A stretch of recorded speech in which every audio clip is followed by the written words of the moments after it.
مزارات جنت البقیع کے انہدام کے 100 سال مکمل ہونے پر مولانا جلال حیدر نقوی کی کتاب جنت البقیع تاریخ، حقائق اور دستاویز کا اجرا باب العلم اوکھلا میں عمل میں آیا۔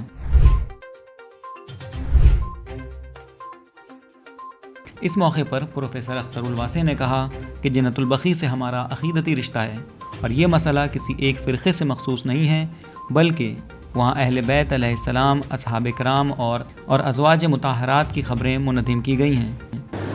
آپ اس کو شیعوں کا مسئلہ نہ سمجھیں، یہ مسئلہ سب کا ہے، سارے عالم اسلام کا ہے۔ صرف آپ کے اہل بیت ہی وہاں پہ ایسا نہیں ہے کہ اہل بیت کے ساتھ یہ بے حرمتی ہوئی ہے، بلکہ دوسرے لوگوں کے ساتھ بھی یہ بے حرمتی کی گئی ہے۔ کتاب کے اجرا کے موقع پر جلسے کو خطاب کرتے ہوئے مولانا قاضی سید محمد عسکری نے فرمایا، یہ کتاب جسے مولانا جلال حیدر صاحب نے ترتیب دیا ہے ایک سنگ میل ہے۔ کتاب کے عنوان سے ہی محسوس ہوتا ہے کہ یہ بہت ہی مؤثر اور مفید کتاب تدوین پائی ہے، لیکن عنوان سے ہی امید یہ ہے کہ بہت ہی مفید اور مؤثر کتاب واقع ہوئی ہے۔ مولانا محمد علی محسن تقوی نے کہا کہ یہ کتاب وقت کی ضرورت تھی، اس لیے کہ ایک زمانہ تھا کہ 8 شوال کو مجالس ہوا کرتی تھیں، اس کے بعد احتجاجات کا سلسلہ شروع ہوا۔ ہم نے ہندوستان کے اندر جو جنگ وہابیت سے لڑنی چاہیے تھی وہ سنیت سے لڑی، اور واقعاً آپ اگر دیکھیں گے تو یہ دیکھیں اتفاق نہیں ہے۔ آپ دقت سے اگر ملاحظہ فرمائیے کہ وہابیت کے خلاف کتنا لٹریچر جو ہے وہ ہمارے ہاں ہندوستان میں لکھا گیا ہے۔ اس موقع پر مولانا رئیس احمد جارجوی نے کہا کہ مولانا جلال حیدر صاحب قابل مبارکباد ہیں کہ انہوں نے بڑا کام کیا ہے۔ یہ کتاب بہت اچھی لکھی گئی ہے، کتاب سے شعور پیدا ہوتا ہے، لیکن کتاب لکھے کون جب کتاب پڑھنے والے نہیں ہیں؟ جس قوم کو کتاب پڑھنے کا شعور نہ ہو اسے اپنی تاریخ یاد ہی نہیں رہتی۔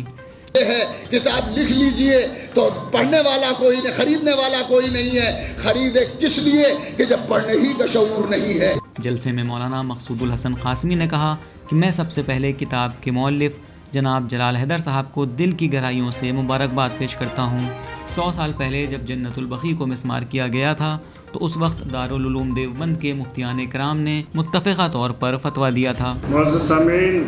میں سب سے پہلے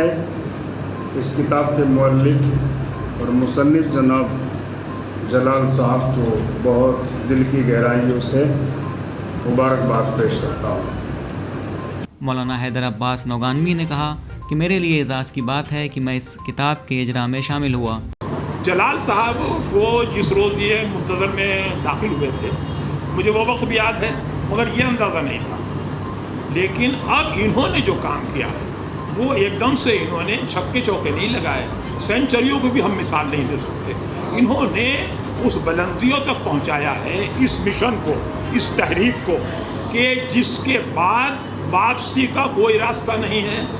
اور یہ جن کے وکیل ہیں، یہ جن کے ماننے والے ہیں، جن کی مظلومی کے لیے، یہ تحریک کے لیے آپ لوگ جمع ہوئے ہیں، وہ بے یار و مددگار نہیں ہیں۔ اجرا کے موقع پر مولانا عادل فراز نقوی نے کہا کہ قابل مبارکباد ہیں مولانا جلال حیدر کہ جنہوں نے یہ عظیم علمی اور تحقیقی کارنامہ انجام دیا ہے۔ یہ کتاب تحریک جنت البقیع کے حوالے سے ایک قوی آواز ہے جو بلند ہوئی ہے، اور اس بارے میں انہدام جنت البقیع کے فوراً بعد تمام عالم اسلام خصوصاً ہندوستان سے نہایت سخت رد عمل سامنے آیا، لیکن زمانے کے گزرنے کے ساتھ وہ آوازیں کم رنگ ہوتی چلی گئیں، مگر ایک بار پھر اس کتاب کے ذریعے اس تحریک کو ایک نیا رنگ ملے گا۔ مولانا جلال حیدر صاحب قبلہ کہ انہوں نے اس کتاب کو ترتیب دیا ہے کہ سب سے قوی آواز بلند ہوئی تھی، جمعیت علماء ہند کی طرف سے، اہل حدیث کی طرف سے، دیگر جو وفود تھے ان کی طرف سے جو تنظیمیں ہندوستان میں موجود ہیں۔ پھر اچانک یہ کیا ہوا کہ اتنا حساس مسئلہ کہ جس پہ مسلمانوں کے ڈیلیگیشنز یہاں سے سعودی عرب جا رہے ہیں، اور جب ان سے پوچھا جا رہا ہے کہ یہ بتائیے کیا سعودی حکومت اسلام پر عمل کرنا چاہتی ہے، اس کے قوانین پر عمل کرنا نکل کے نہیں آتے ہیں، دوسروں سے آپ کیا توقع رکھتے ہیں؟ لیکن جب شیعہ سنی کا مسئلہ نہیں، اچانک یہ کیا ہوا؟ کتاب کا تعارف کراتے ہوئے مولانا جلال حیدر نقوی نے کہا کہ گزشتہ سالوں میں انہدام جنت البقیع کے موقع پر بہت سے خصوصی شمارے شائع ہوتے رہے ہیں، مگر ضرورت تھی کہ جنت البقیع کے 100 سال مکمل ہونے پر 100 سال کی تاریخ کو مختصر ہی صحیح مگر مستند طور پر کسی ایک کتاب میں جمع کیا جائے۔ ہم نے اس سلسلے میں کام کیا اور ہمیں کامیابی حاصل ہوئی۔ 1925 سے 2025 تک انہدام جنت البقیع کی جو 100 سالہ داستان غم ہے، اس کا کسی ایک مجموعے میں سمیٹنا بہت دشوار کام تھا۔ میرے لیے یہ بڑے شرف کی بات ہے کہ میری کاوشوں میں سے جو اکثر کاوشیں ہیں وہ مسلسل تحریکوں سے جڑی ہوئی ہیں، لیکن علمی میدان میں، قلمی دنیا میں کچھ کرنا، مرتب کرنے کی جو ہمارے ذہن میں بات آئی کہ کیوں نہ جنت البقیع کی تاریخ کو، جو ہم انہدام کے فوراً بعد واقعات گزرے ہیں، انہیں ہم اپنی نئی نسل کو بتائیں۔